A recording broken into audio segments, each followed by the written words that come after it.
आफ्नो गाडी चलाउँदै अगाडि बढिराख्नु भएको छ। हामी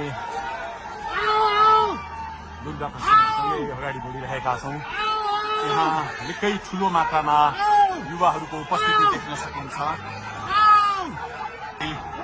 आफै अगाडि बढ्दै हुनुहुन्छ।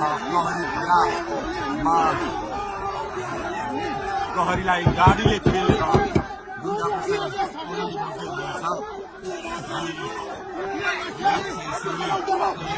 अगाडि बढिराख्नु भएको छ।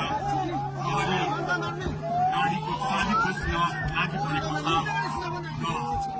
दुर्गा प्रसादले प्रहरीको एक लेयर तोडिसक्नु भएको छ र अब अगाडि सशस्त्र प्रहरीको टोली रहेको छ। उहाँ ऐलान गरिरहेको छ। तपाईँ देख्न सक्नुहुन्छ दुर्गा प्रसाईको गाडीलाई प्रहरीले रोकिराखेको अवस्था। उहाँले यो प्रहरीका सम्पूर्ण सुरक्षा घेरा तोडेर दुर्गा प्रसाई अगाडि बढ्नु भएको छ र यति बेला 3 खुनेको यो तोडेर दुर्गा प्रसाई अगाडि बढिराख्नु भएको छ। हामी दृश्य देख्न सक्छौँ।